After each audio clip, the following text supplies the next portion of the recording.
Hello friends, welcome back. इस section में हम फिनोमेनोलॉजी को डिटेल में डिस्कस करेंगे। ये टॉपिक एग्जाम के पॉइंट ऑफ व्यू से बहुत इंपॉर्टेंट है और ये थोड़ा सा ट्रिकी है। थोड़ा सा इस कंसेप्ट इसका समझने में थोड़ी सी कभी कभी किसी किसी को प्रॉब्लम होती है, बट मैंने फिनोमेनोलॉजी को बहुत एक्सटेंसिवली रीड किया है। काफ़ी सालों से मैं इस टॉपिक पे स्टडी कर रहा हूँ और मेरा एक फेवरेट टॉपिक है ये फिलॉसफी का। तो मैं कोशिश करूंगा कि कम समय में आपको इस टॉपिक के सारे कंसेप्ट्स को क्लियर कर सकूं। इस डिस्कशन को स्टार्ट करने से पहले मैं आपको बोलूंगा कि मेरा फिलॉसफी ऑफ लॉजिक का कोर्स पब्लिश हुआ है। उसकी डिटेल नीचे डिस्क्रिप्शन सेक्शन में आपको मिल जाएंगी। ये कोर्स आप डायरेक्टली मुझसे भी ले सकते हो। मेरा मेल आईडी आपको नीचे डिस्क्रिप्शन सेक्शन में मिल जाएगा। So let's begin our discussion on phenomenology.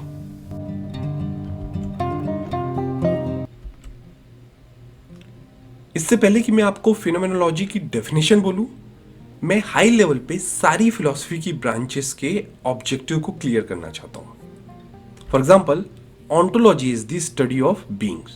Here the prime question that we are asking is what is. Epistemology is the study of knowledge, and here we are asking how do we know. Logic is the study of valid reasoning, and here the question is how to reason.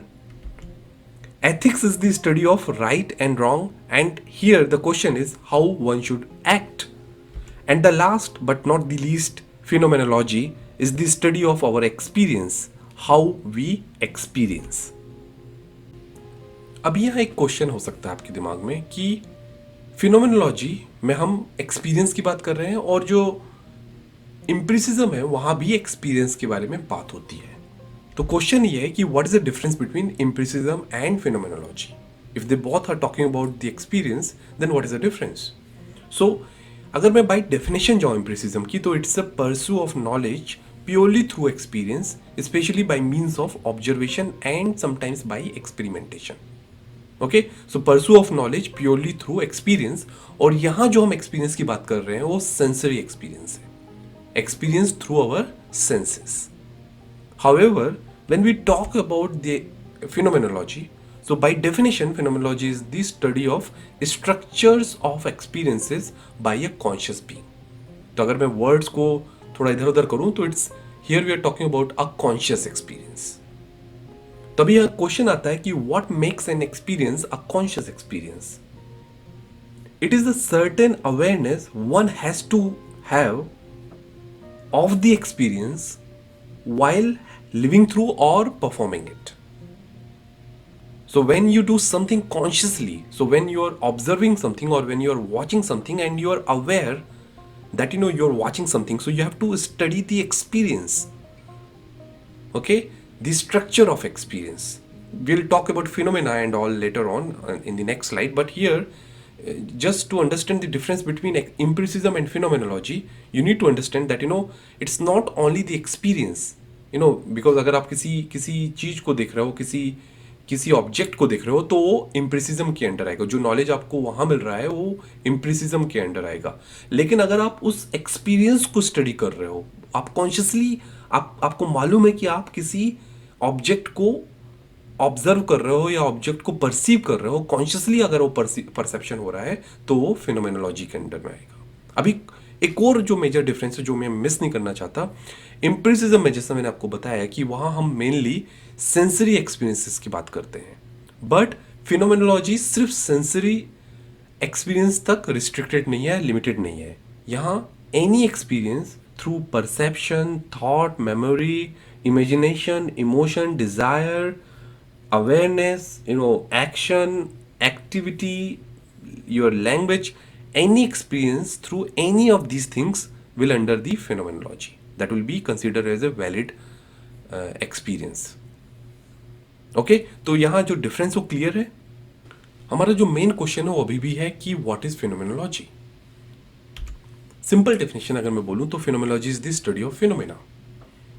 जो phenomenology की जो standard definition है उसको मैं यहाँ बस parts में आपको एक्सप्लेन कर रहा हूँ ताकि आपको पूरी डेफिनेशन क्लियर रहे। तो जो फर्स्ट पार्ट है वो है study of phenomena. Now question है कि what is phenomena? Phenomena are the appearances which constitute our experience.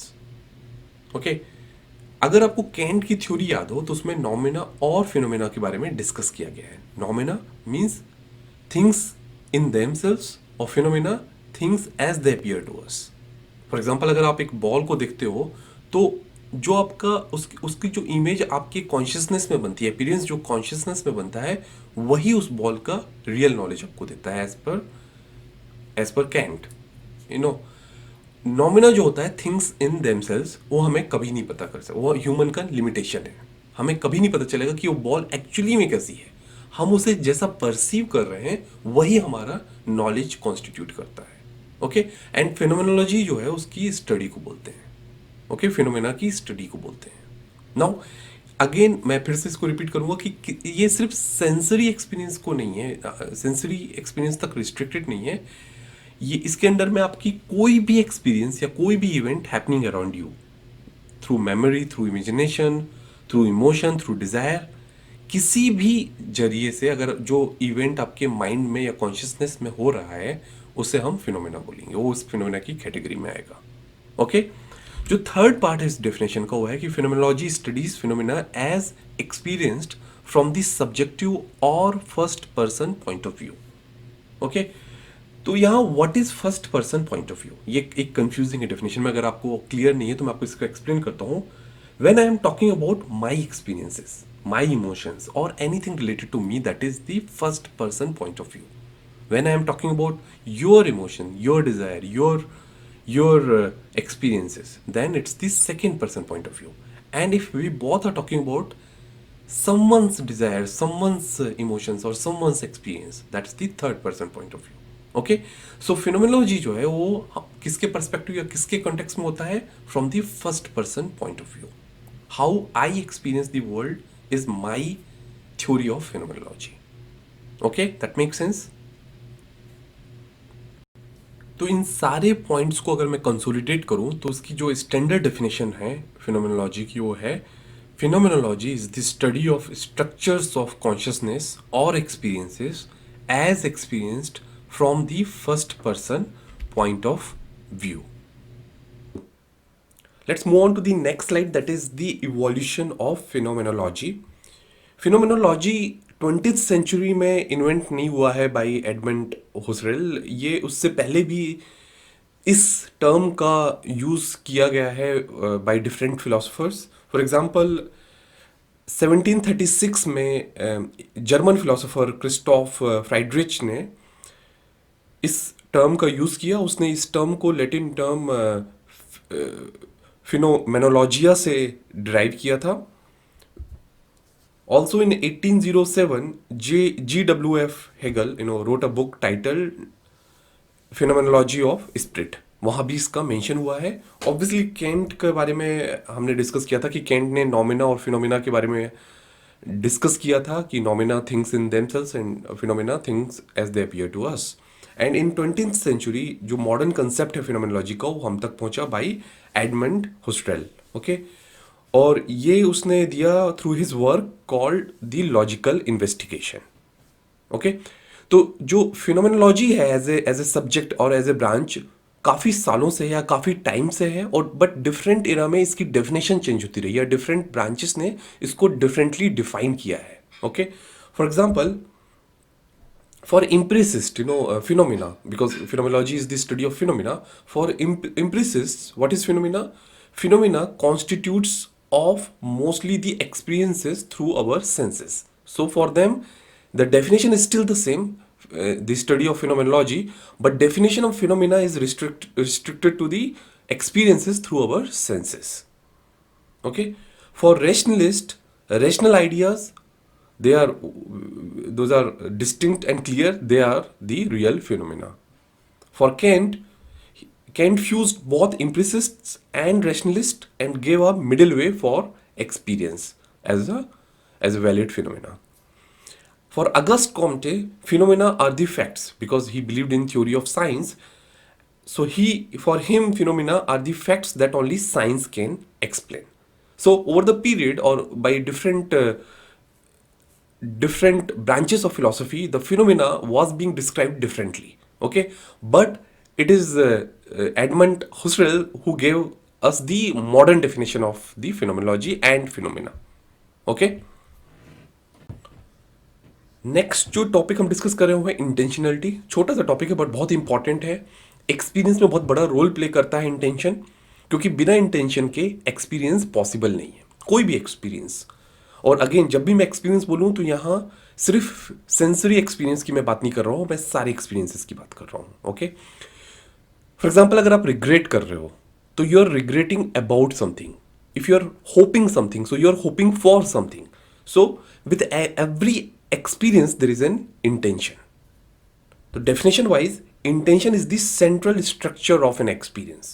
Without an intention, experience is not possible. Okay. It is a property of consciousness because हमारी consciousness की property है. हमारा consciousness में intention set होता है जब कोई experience होता है और उससे उस experience को focus मिलता है. जब आप consciously experience करते हो तो उस experience को focus मिलता है अगर इंटेंशन प्रॉपरली सेट है तो. And in short it's about aboutness, because जब भी आपका कोई एक्सपीरियंस होगा वो हमेशा किसी के बारे में होगा, अबाउट समथिंग. ठीक है. Regretting about something. अगर आप अगर कुछ भी करोगे, आप कोई भी एक्सपीरियंस आपका होगा उसमें ये हमेशा किसी ना किसी के बारे में होगा. ओके. तो ज़्यादा कंफ्यूज होने की जरूरत नहीं है. सिंपल टर्म है और इसका वही मीनिंग है जो इसका लिटरल मीनिंग है, वही इसका एक्चुअल मीनिंग है. Intention for experience. ओके. इंटेंशनलिटी के साथ एक और कंसेप्ट होता है, इंपॉर्टेंट है फिनोमेनोलॉजी के लिए, वो हैंड इन हैंड जाता है इंटेंशनलिटी के साथ, और उसे बोलते हैं हम ब्रैकेटिंग. ये प्रोसेस है एक. जैसा कि मैंने आपको बताया कि इंटेंशनलिटी में हम फोकस सेट करते हैं, इंटेंशन सेट करते हैं for a pure conscious experience. For example अगर आपको हॉर्स का एक्सपीरियंस चाहिए, प्योर कॉन्शियस एक्सपीरियंस चाहिए, तो आपके कॉन्शियसनेस में हॉर्स की जो इमेज बनेगी उससे जो नॉलेज होगा हॉर्स का, that is the pure knowledge. Okay. Bracketing जो होगी उसके अलावा जो भी प्री कंडीशन है उस इमेज के बनने तक उसको हटाना. तो वेदर आपने हॉर्स को रियल में देख के वो इमेज बनी हो, या आपने उसकी फोटो देखी हो, या आपकी ड्रीम में हॉर्स आया हो, ये मैटर नहीं करता है. इंटेंशन क्या है? हॉर्स के नॉलेज को गेन करना, अटेन करना. ओके. और जो सोर्स है वो मैटर नहीं करता. और ये सारी कंडीशंस, प्री कंडीशंस को रिमूव करना one by one, layer by layer, इसे हम बोलते हैं ब्रैकेटिंग. ओके. तो जो इसकी स्टैंडर्ड डेफिनेशन है वो है suspending judgement about the natural world. But मैं इसको सिंप्लीफाई करने के लिए मैंने जो डेफिनेशन है वो बोलूंगा unpacking of phenomena till we reach to the real experience that we are intended to have. So in this case the intention is to have the experience of a horse. Okay. तो जो source है या कोई भी condition है उसे हमें consider नहीं करना चाहिए, या उसे हमें लेयर बाय लेयर हटानी चाहिए till we reach to the purest form of the experience. Okay. So this is all about the bracketing and this is all about the phenomenology. अगर आपको कोई भी क्वेश्चन हो तो आप मेरे को मेल आईडी में मेल भेजिए अपने क्वेश्चन के साथ. Thank you so much for watching this video and I will see you soon.